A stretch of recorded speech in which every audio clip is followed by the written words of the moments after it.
வணக்கம். இன்றைக்கி வாங்க நம்ம கத்திரிக்காய் எண்ணெய் கத்திரிக்காய் எப்படி செய்து பார்க்கலாம். இங்கே பாருங்கள், எண்ணெய் கத்திரிக்காய்க்கு மசாலாலாம் போட்டு தடவி வச்சுருக்கேன். நான் சொல்கிறேன் என்னென்ன போட்டிருக்கேன்ட்டு. இப்போது எண்ணெய் ஊற்றிட்டேன். அதுக்கப்புறம் கடுகு,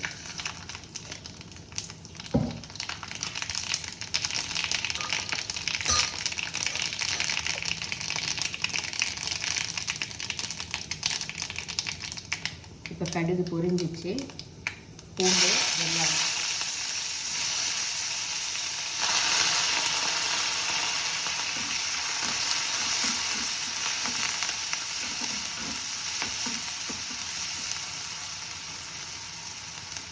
பூண்டு, வெங்காயம், பாருங்கள் எவ்வளோ நல்லா பூண்டு, வெங்காயம், கறிவேப்பிலை. இது நல்ல பொன் வறுவலாக வரணும். பொன் வறுவலான்னா அந்த ரெட்டிஷ் ப்ரௌனாக வரணும்.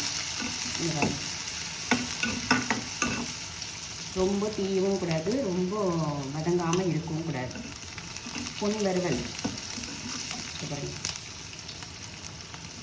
பொன் வறுவல்னால் தெரியும் இல்லைங்களா, பொன் கலர். இப்போ தக்காளி போடுறேன்.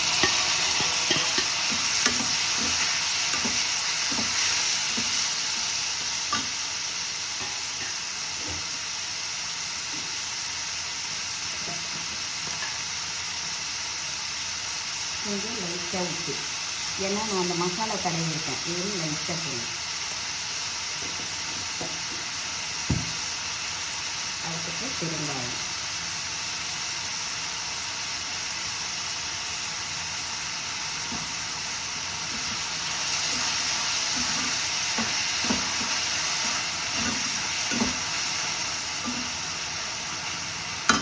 அது வதங்கட்ட வாங்க. இப்போது இது பாருங்கள், கத்திரிக்காயில் மசாலா தடவி வச்சுருக்கேன்.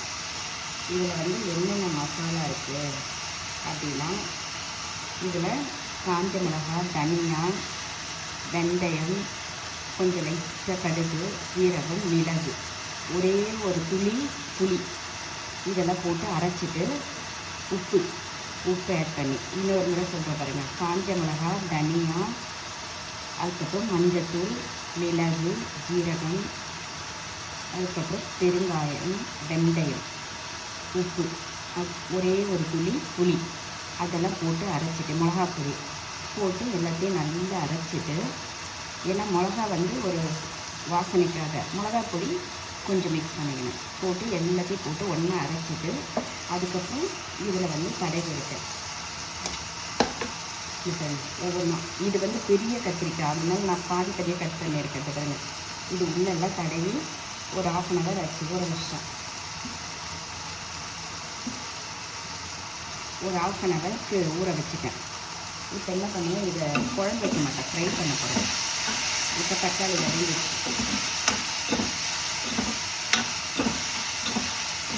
தக்காளி வதங்கிடுச்சு, கத்திரிக்காய் போடுறேன். இதுக்கு நீங்கள் இனிமேல் எதுவும் ஆட் பண்ண வேணாம், எல்லா இடத்துலையே இருக்குது.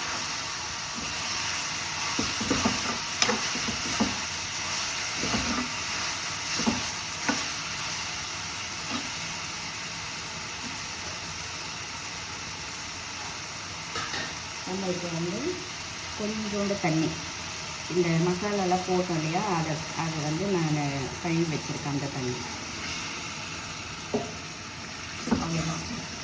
இப்போ என்ன பண்ணணும், இது ஒரு 15 minutes வேகணும். தண்ணி எல்லாம் சுண்டணும், ட்ரை ஆகணும். இது ஃபுல்லாகவே ட்ரை ஆகணும்.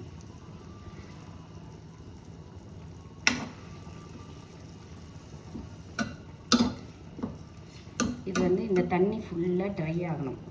ஏன் இப்போ தக்காளி சீசன்ன்றதால நாட்டு தக்காளி நிறைய கிடைக்கும், அதனால் புளிப்பு அதிகமாக இருக்கும். நீங்கள் புளி யூஸ் பண்ணாமல் தக்காளி வச்சு இந்த சீசனில் நிறைய பண்ணிக்கோங்க. அதுக்கப்புறம் தக்காளி கிடைக்காத டைமில் நீங்கள் புளி நிறைய யூஸ் பண்ணுங்கள். இப்போதைக்கு புளி கம்மி பண்ணிவிட்டு தக்காளி யூஸ் பண்ணுங்கள். இப்போ இது நல்லா சுண்டிட்டு ட்ரையாக வரும், அப்படியே ஃப்ரை மாதிரி வரும்.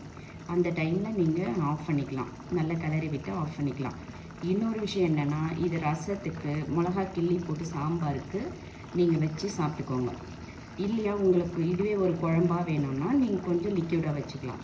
இல்லை ஃப்ரை வேணும்னா நல்லா ட்ரை பண்ணிவிட்டு அதை ரசத்துக்கு மிளகா கிள்ளி போட்டு சாம்பாருக்கு வச்சு சாப்பிட்லாம். உங்களோட விருப்பம் தான் அது.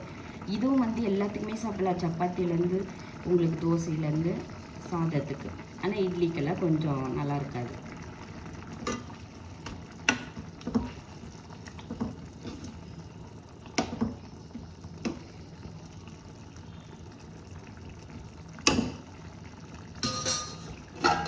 இப்போ நான் மூடி வச்சுட்டு ஒரு 1/4 மணி நேரம் பொறுத்து கம்மியில் வைக்கணும். தாளித்து எல்லாம் முடிச்ச பிறகு எப்போவுமே கம்மியில் வச்சு குக் பண்ணணும். தண்ணியும் திட்டமாக ஊற்றணும். ஒரு 1/4 மணி நேரம் கழித்து ஆஃப் பண்ணிவிடுவேன். அவ்வளோதான். தேங்க்யூ.